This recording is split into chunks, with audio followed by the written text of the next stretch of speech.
Bonjour à tous et bienvenue sur GZLZ Boxing TV. Aujourd'hui, nouveau sparring entre notre ami Dorian et le très cher Enio. Deux gabarits assez différents. Dorian plus grand, plus lourd. Enio par conséquent plus petit, un peu plus vif. Mais voilà, deux profils différents qui vont chercher à pratiquer une belle boxe. Donc on va voir ce que ça va donner. On a un Enio qui est assez mobile. Dorian qui avait tendance à l'être, mais de son gabarit, forcément va avoir plus tendance à s'asseoir, à camper sur ses positions et à gérer plus la mobilité d'Enio. Et Enio, lui, qui justement va devoir faire un petit peu l'inverse, c'est-à-dire se déplacer et user de vivacité en faisant attention parce que le Dorian a quand même des coups assez lourds. Donc ça va être intéressant. Deux styles complètement différents, deux boxeurs différents. Donc ça va être intéressant. Là toujours pareil, on sait le premier round, la prise d'information, on se gère, on se jette pas. Voilà, et ça y va tranquillement, ça évacue la pression un petit peu, ça relâche un peu les nerfs, tranquillement, voilà. Et du coup, deux boxeurs, jeunes boxeurs, volontaires, voilà. Et Enio qui a tendance un petit peu, par sa différence de taille, à monter les gants et à rentrer un petit peu tête baissée. Donc je lui ai dit par la suite voilà, d'essayer d'aller chercher d'abord un coup en haut pour faire monter la garde et ensuite de venir chercher le corps à corps, parce que sinon si vous rentrez directement avec les gants sur le front, l'adversaire en face, s'il est pas bête, il a juste à reculer, à tendre le bras et pour vous maintenir à distance. Et du coup vous vous retrouvez à faire un petit peu le sac plus qu'autre chose. Le Dorian, voilà, qui a un bon coup d'œil, très bon coup d'œil. Faire attention toujours pareil à ces gestes un petit peu parasites qui peuvent des fois ouvrir un petit peu la garde, faire défaut. Vous voyez là sur le bras avant souvent, il a sa main droite qui a tendance à s'échapper du casque. Et du coup, si le bras avant touche tant mieux, mais s'il touche pas, ça peut lui jouer des tours. Donc à faire attention, vous avez vu la garde d'Enio qui était bonne sur ce jab. Pareil, Enio à faire attention, pas mal de mouvements assez parasites lorsqu'il est en phase offensive. Et quand ils sont à distance, c'est vrai qu'ils peuvent vite se faire surprendre par le manque de bonne posture. Et souvent, voilà, on laisse un peu balancer ses bras, c'est un petit peu...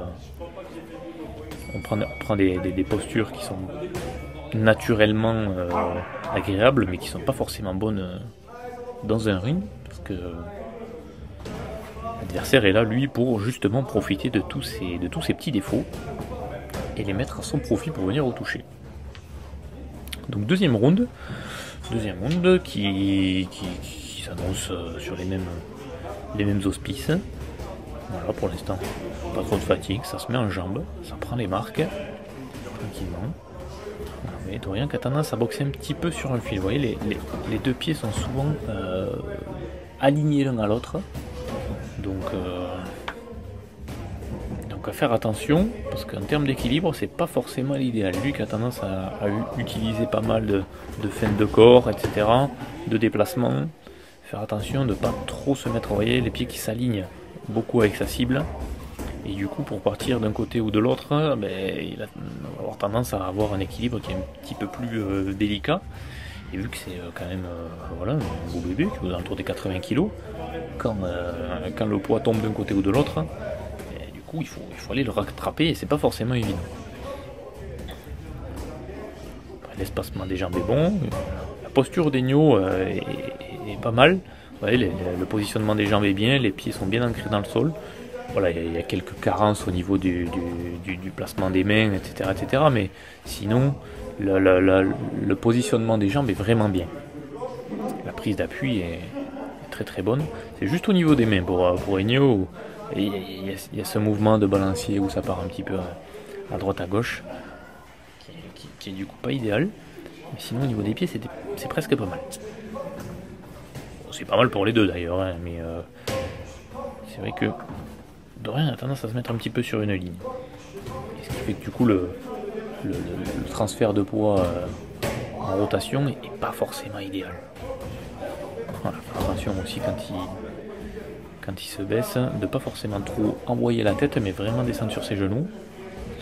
Et là, il a tendance à juste pencher le buste, au lieu de descendre un peu plus avec les genoux.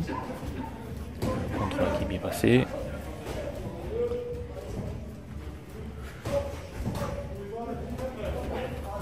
Pas de mouvement inutile. Hop, vous avez vu là quand il est passé dessous, c'est juste le buste qui est descendu au lieu de faire un geste un peu moins important avec le buste, mais un peu plus avec les genoux. Et voilà, vous voyez Ennio là qui rentre vraiment en mode rhinocéros, la tête dans les gants et tout droit. C'est là où c'est contre un adversaire plus grand, il vaut mieux essayer de contrer le jab pour essayer de rentrer, d'envoyer à son tour un jab pour prendre la distance, et à ce moment-là, une fois que la garde en face est montée, de vraiment bien pénétrer dans la zone offensive. Chose qui n'est pas évidente à faire, hein, je vous l'accorde. C'est vrai que quand on est petit, on doit plus s'adapter, essayer d'aller chercher des zones de frappe, des angles d'attaque qui sont un petit peu différents. Ça fait partie de tout l'aspect tactique de la boxe, et c'est ce qui est intéressant, hein, de boxer sur différents profils de boxeurs, des boxeurs qui sont offensifs, d'autres plus défensifs, des grands, des petits, des plus lourds, des moins lourds. Ça révèle souvent, en passant d'un profil à un autre, les avantages et les inconvénients de chaque profil, et je trouve que c'est très très intéressant pour ces jeunes hommes de pouvoir se rendre compte quel est l'avantage de certains morphotypes comparé à d'autres. Donc c'est plutôt chouette.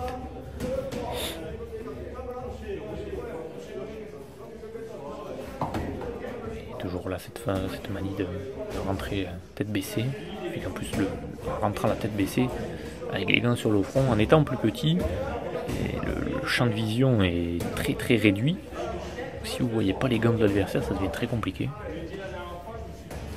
Du coup, vous ne pouvez pas anticiper ses coups. Et vous rentrez comme un char d'assaut et vous dites je vais les encaisser, il suffit que j'avance. C'est pas forcément l'idéal.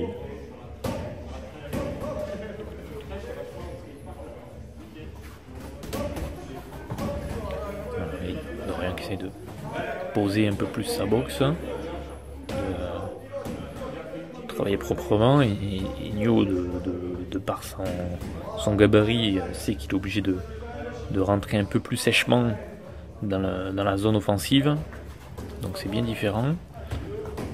Mais voilà, attention à Dorian, vous voyez, c'est le genre de phase où si lui recule, forcément Ennio va devoir avancer pour rester dans la zone offensive. Vous voyez, voilà, ces phases-là, des fois la meilleure des défenses, c'est pas forcément de reculer. Le meilleur moyen de se mettre à l'abri, des fois, c'est de rester au contact de son adversaire et de plutôt partir sur un côté que juste reculer. Alors c'est pas forcément instinctif, c'est vrai que c'est des points qui sont à travailler, qui sont intéressants. C'est se faire attaquer et au lieu de reculer, essayer d'aller chercher plutôt un côté, de chasser les coups et de rester dans le périmètre.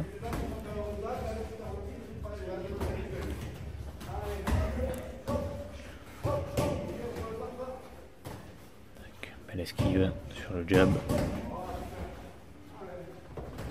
Ça vient chasser, c'est là où c'est intéressant.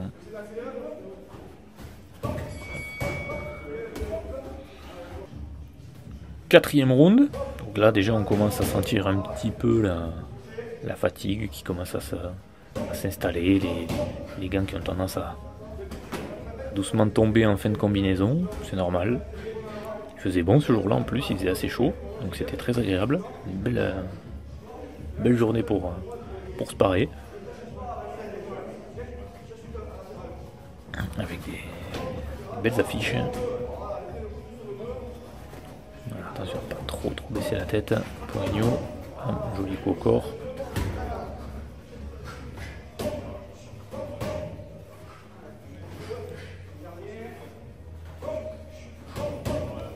Change de garde, ouais.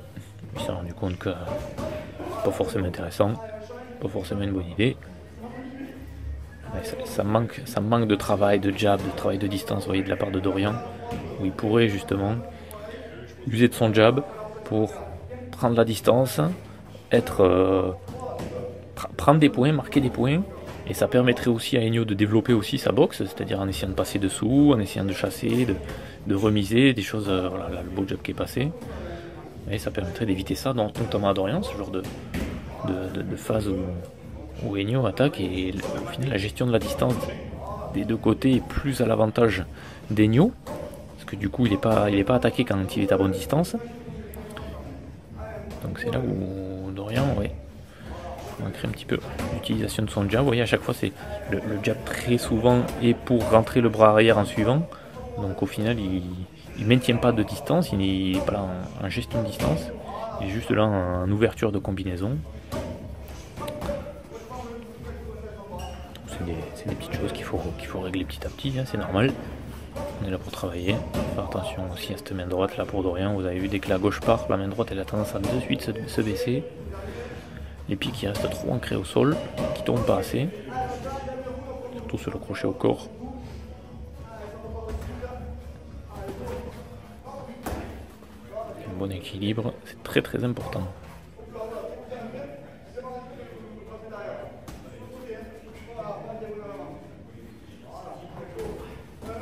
Double attaque. Attention pour Enyo. Voilà. Quand on attaque, il a vu, dès qu'il avait les gants en bas, Dorian a vite fait comprendre que baisser les mains c'était pas l'idéal. C'était le meilleur moyen de se faire caresser le nez. Là, on reste grand dans ces phases là, très bien. Bon, c'est pas de la boxe de très grande qualité, mais c'est très intéressant pour les deux. Avoir vraiment, voilà, deux profils bien différents qui se font bien travailler, donc c'est l'esprit est très très beau. L'esprit est très beau, c'est une très très bonne façon d'apprendre sur synchrone, voilà, même physiquement, ça permet de savoir comment se gérer. C'est très très intéressant pour eux. Ils se régalent.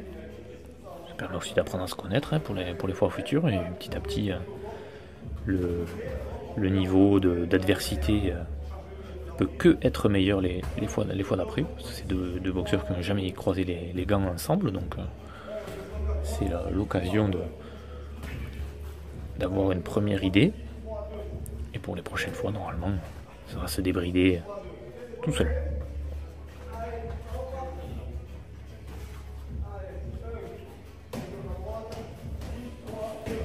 Voilà.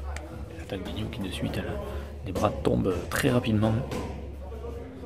Donc à faire très attention, et heureusement que Dorian ne se sert pas énormément de son allonge pour contrer de suite.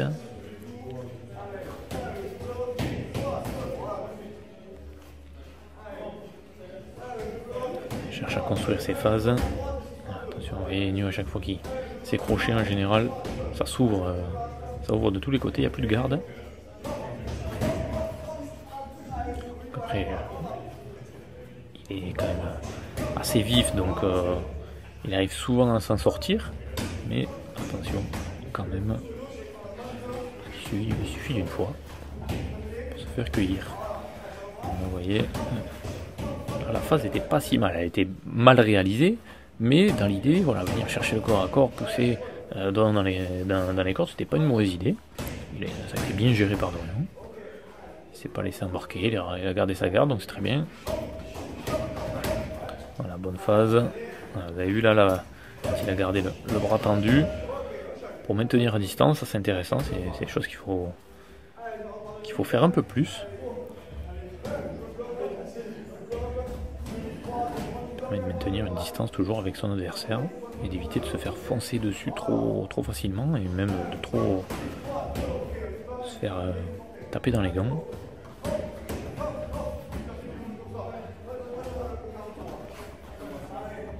Qui va bien déstabiliser, ça pour le coup c'est quelque chose qu'il arrive à faire assez bien, malgré son gabarit. Il est volontaire, il se dégonfle pas. La tête un peu baissée, du coup c'est difficile de voir un petit peu ce qu'il fait, mais sinon dans l'idée c'est pas mal du tout.